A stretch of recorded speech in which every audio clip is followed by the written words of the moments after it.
வணக்கம் நண்பர்களே. LG semi automatic washing machine இன்றைக்கி நம்ம பார்த்தீங்கன்னா அதோட ரிவ்யூ தான் பார்க்க போகிறோம். வீட்டில் இருந்த மிஷின் ரொம்ப வயசாயிருச்சு. அதுவும் அதனால் எவ்வளோ உழைக்க முடியுமோ அவ்வளோ உழைச்சிருச்சு. அதனால் சரி வீட்டுக்கு புதுசாக ஒரு வாஷிங் மிஷின் வாங்கலாம் அப்படின்ட்டு நாங்கள் பலகட்ட ஆராய்ச்சிக்கு பிறகு வாங்கினது தான் இது. எங்கள் பழைய வாஷிங் மிஷின் பாருங்கள். இதுதான் எங்களோட பழைய வாஷிங் மிஷின். 2015 வாங்கினது. ஒனிடாவோட லில்லிபுட் 5.5 கிலோ ஒன்லி வாஷிங், துவைச்சி மட்டும்தான் கொடுக்கும். இப்போவும் ஓடிட்டு தான் இருக்குது. சரி ஓகே, அது வாட்டில் அது ஒரு பக்கம் மேலே இருக்கட்டும். அதுக்கு கொஞ்சம் ரெஸ்ட்டு தேவைப்படுது. 10 வருஷம் உழைச்சிருச்சு. சரின்ட்டு இப்போ நம்ம போனது எல்ஜி 5 ஸ்டார் ரேட்டிங் இருக்கிற செமி ஆட்டோமேட்டிக் வாஷிங் மிஷின் தான். இதுக்குமே பார்த்தீங்கன்னா பல வீடியோக்கள், ரிவ்யூ வீடியோக்கள் பார்த்ததுக்கப்புறம் தான் அதே மாதிரி டெஸ்டிங். என் தங்கச்சி வீட்டில் எல்ஜி தான் வச்சுருக்காங்க. ஆட்டோமேட்டிக் மிஷின் வச்சுருக்குறாங்க. அதையெல்லாம் நல்லா டெஸ்டிங் பார்த்து எல்லாம் நல்லா இருக்குது அப்படின்னு சொல்லி எல்லா பக்கம் ரிவ்யூ கேட்டு பல கடையில் விசாரித்து அதுக்கப்புறமா தான் நம்ம இந்த எல்ஜி செமி ஆட்டோமேட்டிக்கில் போனோம்.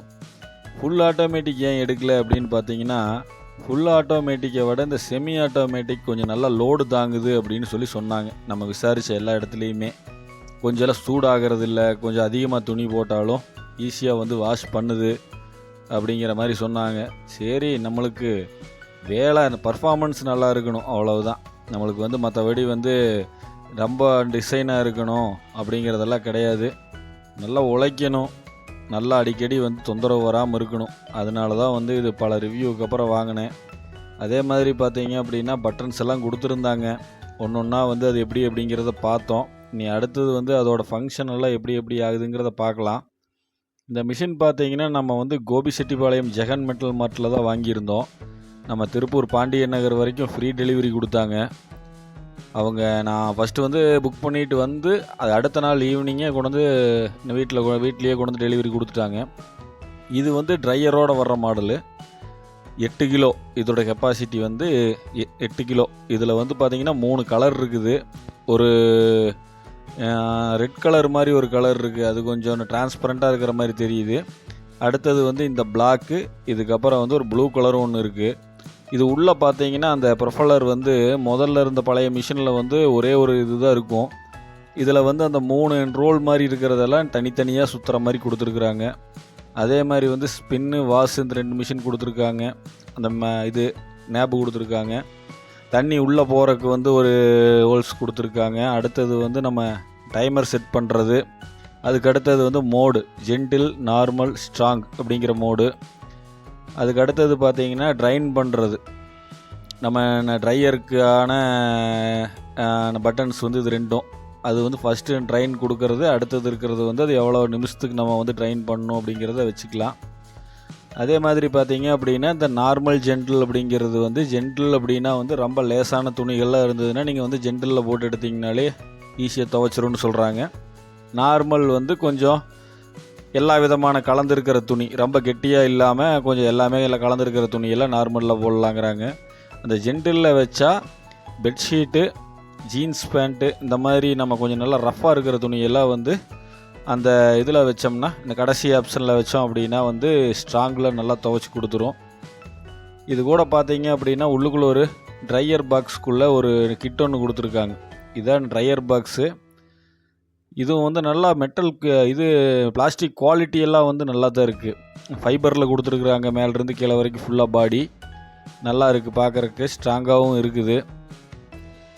நல்லா எல்ஜியோட கம்பெனி எப்போவுமே வாஷிங் மிஷினில் எல்ஜி கொஞ்சம் நல்லா இருக்கிறதா தான் நான் இது வரைக்கும் நான் கேள்விப்படுறேன். இப்போ அது கூட அந்த ட்ரையர் பாக்ஸ்க்குள்ளே தண்ணி நம்ம மிஷினுக்குள்ளே தண்ணி இன் ஓஸு, அதே மாதிரி நம்ம அழுக்கு தண்ணியை அவுட் பண்ணுறது, வெளியேற்றுற ஓஸ், அது 2 ஓஸ் அதில் கொடுத்துருக்காங்க. அதே மாதிரி பார்த்தீங்க அப்படின்னா அது கூட பார்த்தீங்கன்னா மேனுவல் அதுவும் கொடுத்துருக்காங்க. இந்த ஓஸ் பார்த்தீங்க அப்படின்னா தண்ணி நம்ம வாஷிங் மிஷினுக்கு உள்ளே நம்ம நல்ல தண்ணி விடுறது. இப்போ இது பார்த்தீங்க அப்படின்னா ட்ரையருக்குள்ளே மேலே துணியெல்லாம் நம்ம உள்ளே போட்டுட்டு அதுக்கு மேலே இந்த ரவுண்டாக இருக்கிற இந்த ஒரு ரப்பர் பிளாஸ்டிக்கில் கொடுத்துருக்காங்க. இதை அதுக்கு மேலே வச்சு நல்லா அழுத்தி விட்டுட்டு அதுக்கப்புறமா தான் நம்ம வந்து ட்ரையரை போடணும். இது நம்ம அடுத்தது வந்து அது நம்ம எப்படி ட்ரை பண்ணுது அப்படிங்கிறதையும் பார்ப்போம். அதுக்கு முன்னாடி வந்து இப்போ இதை எடுத்து நம்ம தனியாக வச்சுக்குவோம்.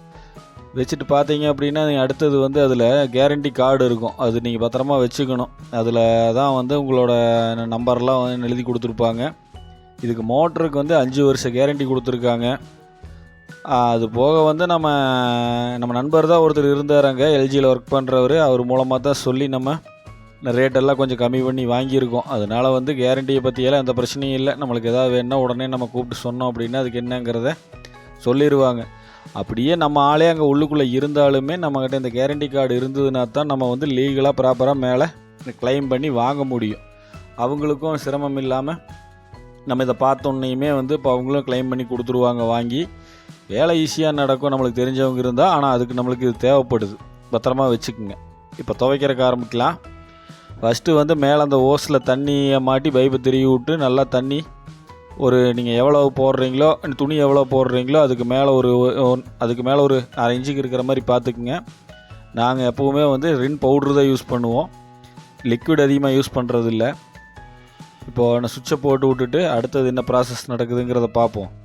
துணியை போட்டாச்சு. இப்போ துணிக்கும் தண்ணிக்கும் மட்டமாக இருக்குது. நான் இன்னும் கொஞ்சம் தண்ணி ஊற்ற சொல்லியிருக்கேன். இப்போ நம்ம டைமிங் செட் பண்ணிக்கலாம். நம்மளுக்கு வந்து 40 நிமிஷம் வரைக்கும் வந்து டைமிங் கொடுத்துருக்குறாங்க அந்த இதில் நேப்பில். நீங்கள் 40 நிமிஷம் வேணால் 40 நிமிஷம் வச்சுக்கலாம், 30 நிமிஷம் வேணால் 30 நிமிஷம் வச்சுக்கலாம். நம்மளோட துணி எந்த அளவுக்கு வந்து அழுக்காக இருக்குது அது நம்ம அப்படிங்கிறது வந்து இப்போ நம்மளுக்கே ஒரு கணக்கு தெரியும். இல்லை கொஞ்சம் நல்லா துவைச்சி எடுக்கட்டும், கொஞ்சம் வந்து அழுக்காக இருக்குது அப்படிங்கிற மாதிரி இருந்தால் நீங்கள் ஃபுல்லாக 40 நிமிஷத்தில் கூட வச்சுக்கலாம். இல்லை கொஞ்சம் எல்லாம் ஒரு நாள் தான் யூஸ் பண்ணியிருக்கிற அந்த துணியை அழுக்கு கம்மியாக தான் இருக்குது அப்படின்னா கொஞ்சம் கம்மியான டைமரில் வச்சுக்கொண்டு நீங்கள் வாஷ் பண்ணி எடுத்துக்கலாம். அதுலேயே எனக்கு சோக் டைமும் கொடுத்துருக்குறாங்க. கொஞ்சம் நேரம் ஓடும், அதுக்கப்புறமா மறுபடியும் ஒரு 2 நிமிஷம் 3 நிமிஷம் வந்து ஆஃப் ஆகும். நீங்கள் உடனே வந்து ஆஃப் ஆகிடுச்சின்னு நினைக்க வேண்டாம். இந்த மிஷினை பற்றி நான் பார்த்த மேனுவலில் நான் சொல்லிட்டுருக்கிறேன். நீங்கள் ஆல்ரெடி எல்லா மிஷினையும் யூஸ் பண்ணிகிட்ருப்பீங்க.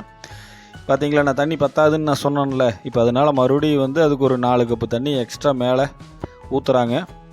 இப்போ தண்ணி கொஞ்சம் வந்து ஒரு 1/2 இன்ச்சுக்காவது அந்த துணிக்கு மேலே இருக்கிற மாதிரி பார்த்துட்டிங்கன்னா கொஞ்சம் ஃப்ரீயாக சுற்றுறக்கு மிஷினுக்கும் அதிகமாக ஓவர்லோடு இருக்காது. இப்போ துவைச்சி எடுத்துட்டோம், அடுத்ததாக ட்ரை பண்ணணும். இப்போ பாருங்கள் இந்த ட்ரை பண்ணுற ப்ராசஸ் எப்படிங்கிறத காமிக்கிறேன். இப்போ இந்த ட்ரையரில் வந்து கீழே வந்து கேப் எதுவும் விட்டுறாதீங்க. உள்ளுக்குள்ளே வந்து கேப் இருக்கிற மாதிரி சும்மா மேலாக ஒரு 5-6 துணி அள்ளி போட்டு நீங்கள் ட்ரை பண்ணிங்கன்னா கடன்னு அந்த ட்ரம் ஆடுறக்க ஆரம்பிச்சுக்கும். சீக்கிரமாக அது கீழே இருக்கிற புஷ்ஷு போயிடும். நீங்கள் எப்போ துணி போட்டிங்கனாலும் நல்லா உள்ளுக்குள்ளே கீழே வரைக்கும் போகிற மாதிரி நல்லா அமுத்தி போடுங்க. அமுத்தி போட்டு கரெக்டாக அந்த அளவுக்கு வந்து பேக்கேஜாக இருக்குதா அப்படிங்கிறத பார்த்து செக் பண்ணிக்கோங்க. அப்போ தான் வந்து நல்ல லாங் லைஃப் வரும் ட்ரையரும். அதில் கொஞ்சம் கவனமாக இருங்க எப்போவுமே. இப்போ நம்ம வந்து இந்த மிஷினில் நம்ம 8 கிலோ மிஷினுங்கிறதுனால வந்து அதில் துவைக்கிற எல்லா துணியும் நம்ம தூக்கி அப்படியே நம்ம வந்து ட்ரையரில் அமுத்தக்கூடாது. ஒரு 2 பிட்டா 3 பிட்டா போட்டு எடுத்துக்கலாம். இந்த மேலே கொடுத்துருக்கிற அந்த ரப்பர் மூடியை வந்து உள்காடியில் அமுங்கிற மாதிரி நல்லா அப்படி அமுக்கி வச்சு அதுக்கு மேலே மூடியை மூடி விட்டுட்டு உங்களுக்கு ட்ரையர் எவ்வளோ நிமிஷத்துக்கு வேணுமோ அந்த டைமர் செட் பண்ணிவிட்டு இந்த ட்ரைன் பட்டன் ஆன் பண்ணி விட்டீங்க அப்படின்னா அப்படியே வைப்ரேஷன் ஆகிறது உங்களுக்கே தெரியும் பாருங்கள் வீடியோவில். நல்லா வைப்ரேஷன் ஆகும். அந்த துணியில் இருக்கிற மிச்ச தண்ணி கொஞ்சம் கொஞ்சமாக இருக்கிற தண்ணி ஃபுல்லாக நம்மளோட அந்த அவுட்புட் ஓஸ் வழியாக வெளியில் வந்துடும். அந்த அவுட்புட் ஓஸ் வந்து பேக் சைடில் மாட்டியிருப்போம். அது நீங்கள் பார்த்தீங்கனாலே தெரியும். இப்போ அந்த ரப்பர் மூடி அழுங்காமல் அப்படியே கழட்டி எடுத்துகிட்டு நீங்கள் துணி எடுத்துக்கலாம். ஆனால் எனக்கு தெரிஞ்சு இந்த எல்ஜியை பொறுத்த வரைக்கும் வந்து நல்லா ட்ரை பண்ணி கொடுக்குது. கிட்டத்தட்ட ஒரு 60% வந்து காஞ்ச மாதிரியே இருக்குது. எடுத்து நம்ம வந்து ஃபேன் காற்றுல கூட வச்சு காய வச்சுக்கலாம். அந்த அளவுக்கு கொஞ்சம் நல்லா ட்ரை பண்ணி கொடுக்குது. ஈரம் சுத்தமாகவே இல்லை, ஒரு சொட்டு தண்ணி கூட இல்லாத அளவுக்கு நல்லா நீட்டாக இருந்தது. அவ்வளோதான் முடிஞ்சுது. ஆக மொத்தத்தில் கடைசியாக ரிவ்யூ என்னென்னா மிஷின் நல்லா இருக்குது. நம்ம சேனலை மறக்காமல் வந்து சப்ஸ்கிரைப் பண்ணிக்கிங்க. உங்களோட நண்பர்களுக்கும் இந்த வீடியோவை ஷேர் பண்ணி விடுங்க. இந்த மிஷினோட எம்ஆர்பி வந்து 17 சில்லரை வருது. நம்ம என்ன ரேட்டுக்கு வாங்கணும் அப்படின்னு தெரிஞ்சுக்கிறேன்னா வந்து கமெண்ட்டில் கேளுங்க. நான் வாங்கின ஆஃபர் ப்ரைஸை உங்களுக்கு நான் வந்து கமெண்ட்டில் சொல்கிறேன். மற்றபடி வந்து சூப்பராக தான் இருக்குது மிஷின். எல்லாமே யூஸ் பண்ணுறதுக்கு துவைக்கிறதுக்கு எல்லாத்துக்குமே நல்லா தான் இருக்குது. நம்மளை மாதிரி வளர்ந்து வர சேனலை சப்போர்ட் பண்ணுங்கள். அடுத்தடுத்த வீடியோவில் சந்திப்போம். நன்றி, வணக்கம்.